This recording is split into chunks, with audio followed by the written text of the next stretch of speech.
Class 11th में business studies में हम लोग समझेंगे कि साझेदारी व्यवसाय के स्वरूप में एक चैप्टर हम लोग को पढ़ना है पार्टनरशिप। तो आज हम लोग समझेंगे पार्टनरशिप किसे कहते हैं और उसकी विशेषताएं क्या हैं और उसके प्रकार समझने की कोशिश करेंगे। देखिए पार्टनरशिप जैसे कि 1933 में इसका एक्ट बना हुआ है। जैसे एकाएकी व्यवसाय में हम बताया तो ऐसा कोई अधिनियम नहीं है, लेकिन साझेदारी का अधिनियम बना हुआ है और साझेदारी अधिनियम 1932 और उसकी धारा 4(1) में सेक्शन 4 सबसेक्शन 1 में इसको डिफाइन किया गया है इस तरीके से कि partnership is the relation between persons who have agreed to share the profits of a business carried on by all और any of them acting for all. अब इसको समझिए, देखिए मैंने डिफिनेशन यहाँ लिख दिया है कि partnership is the relation between persons who have agreed to share the profits of a business carried on by all और any of them acting for all. इसको हिंदी में समझने की कोशिश करेंगे। पार्टनरशिप साझेदारी, पार्टनरशिप क्या है? रिलेशन है दो करने के लिए, और फिर बोलता है कि उनमें से किसी एक के द्वारा या सबकी ओर से, उनमें से सभी के द्वारा या उनमें से किसी एक के द्वारा सबकी ओर से व्यवसाय को संचालित किया जाता है, तो इसको बोला जाता है पार्टनरशिप। साझेदारी लोगों का ऐच्छिक संघ है। कई जगह इसको इस प्रकार से ही परिभाषित किया गया है, या सामान्य शब्दों में समझेंगे तो बोला जाता है कि जब दो या दो से अधिक व्यक्ति मिल करके किसी कार्य को करने के लिए आपस में सहमत होते हैं तो इसको साझेदारी कहेंगे। अब इसकी विशेषता में देखेंगे कि विशेषता क्या है।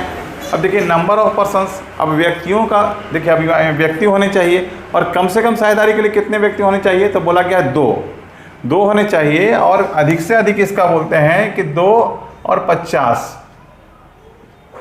कम से कम 2 व्यक्ति का होना ज़रूरी है। साझेदारी अधिनियम के अनुसार कम से कम 2 व्यक्ति होंगे तभी साझेदारी होगा। जो 1932 में जो पुरानी परिभाषा थी उसमें जो इसका बताया गया है नंबर ऑफ पर्सन का, उसमें बोला गया है 2 और अधिकतम 20 बताया गया था, और अगर बैंकिंग व्यवसाय करते हैं तो उसके लिए 10 बताया गया था। लेकिन अब जो है कंपनीज एक्ट में सेक्शन 464 बोलता है 2013 का कि सरकार को यह अधिकार है कि वो इसकी संख्या को बढ़ा सकती है अधिकतम, लेकिन कितना कर सकती है?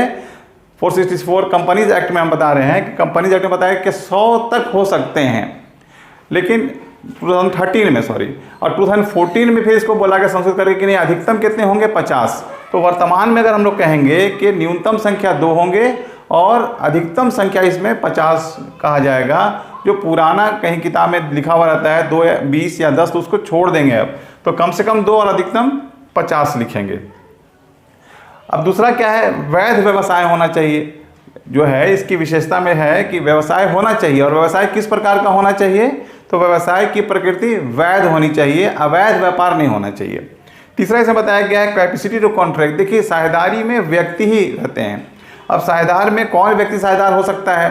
तो अब उसमें परिभाषित किया गया है कि जो व्यक्ति अनुबंध करने की क्षमता रखता है, जिसको कॉन्ट्रैक्ट करने की क्षमता होगी, कैपेसिटी टू कॉन्ट्रैक्ट होगा, वह व्यक्ति साझेदार हो सकता है। अब अनुबंध करने की क्षमता किस में होती है? तो उसमें डिफाइन किया गया कॉन्ट्रैक्ट एक्ट में, अगर उसको समझेंगे हम लोग तो उसमें बताया गया कि एक ऐसा व्यक्ति जिसकी आयु 18 वर्ष पूर्ण हो चुकी हो, नंबर 2 स्वस्थ मस्तिष्क का हो, और नंबर 3 जिस पर कोई वैधानिक प्रतिबंध नहीं लगा हुआ हो या विधान द्वारा उसको प्रतिबंधित नहीं किया गया हो, तो ऐसा व्यक्ति अनुबंध करने की क्षमता रखता है। तो ऐसा कोई भी व्यक्ति जो अनुबंध करने की क्षमता रखता है वो साझेदार हो सकता है। अब देखिए प्रॉफिट, अब उसके साझेदारी का उद्देश्य क्या होना चाहिए? तो साझेदारी का उद्देश्य लाभ प्राप्त करना होना चाहिए। अगर कोई व्यवसाय या व्यापार आप कर रहे हैं और उसमें लाभ का उद्देश्य नहीं है तो फिर उसको साझेदारी नहीं कहा जाएगा। फिर एक और है एकाएकी व्यवसाय। जिस प्रकार से एकाएकी व्यवसाय का दायित्व असीमित होता है, उसी प्रकार से साझेदारी व्यवसाय का भी दायित्व, साझेदारों का जो दायित्व होता है यहाँ पर असीमित होता है। यदि व्यवसाय में हानि होती है तो उस हानि की पूर्ति साझेदारों को अपने निजी संपत्ति से पूरा करना पड़ता है। इसलिए यहाँ भी इसकी विशेष विशेषता है कि यहाँ पे दायित्व असीमित होता है।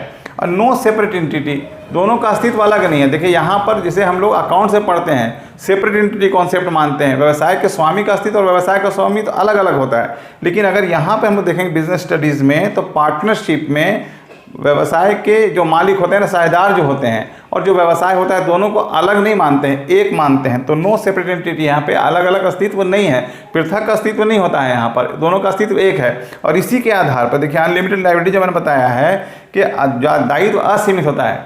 इसीलिए क्योंकि दोनों को एक माना जाता है, तो हानि होने की स्थिति में साझेदार को अपनी निजी संपत्तियों से भी उस हानि की कमी की पूर्ति करनी पड़ती है। तो ये इसकी विशेषताएं हैं।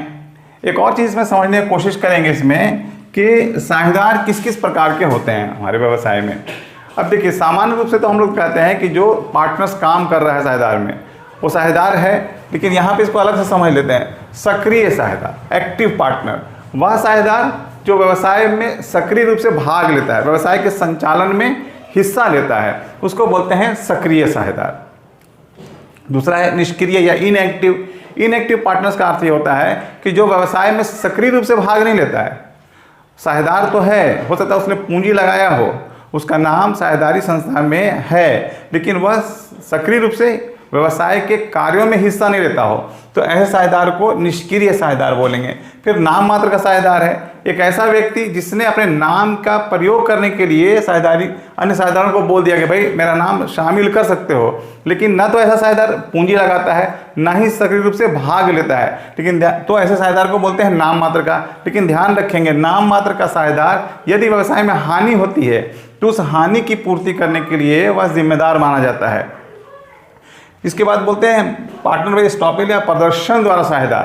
प्रदर्शन द्वारा साझेदार का अर्थ क्या होता है? अगर कोई व्यक्ति साझेदार वास्तव में है नहीं, लेकिन अपने व्यवहार से, आचार से इस प्रकार का प्रदर्शन करता है कि वह साझेदार है, बाहरी व्यक्तियों को लगता है कि नहीं ये पार्टनर है, और उसके कारण उसके प्रदर्शन के कारण अगर किसी व्यक्ति ने संस्था को ऋण दे दिया है, तो ऐसी स्थिति में वह पूर्ति करने के, जिस ने ऐसा प्रदर्शन किया है, तो उसके आधार पर अगर किसी ने बाहर वाले व्यक्ति को लगता है कि नहीं ये भी साझेदार है और उसके कारण संस्था को कोई ऋण इत्यादि दे दिया, तो ये साझेदार जो जिसने प्रदर्शन किया होगा वह भी उसके लिए उत्तरदायी माना जाएगा।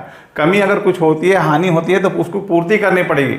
कब? लेकिन जैसा कि बाहर के व्यक्ति को ऐसा लगता है कि नहीं इसके हाव भाव से, आचार से, व्यवहार से लगता है कि नहीं ये भी पार्टनर्स है, और इसके कारण जो है, इसे गारंटी पे या इसे कारण से किसी ने इसको ऋण इत्यादि दे दिया हो संस्था को, तो इसकी पूर्ति करने के लिए उत्तरदायी माना जाता है। एक और इसमें हम लोग समझेंगे माइनर पार्टनर।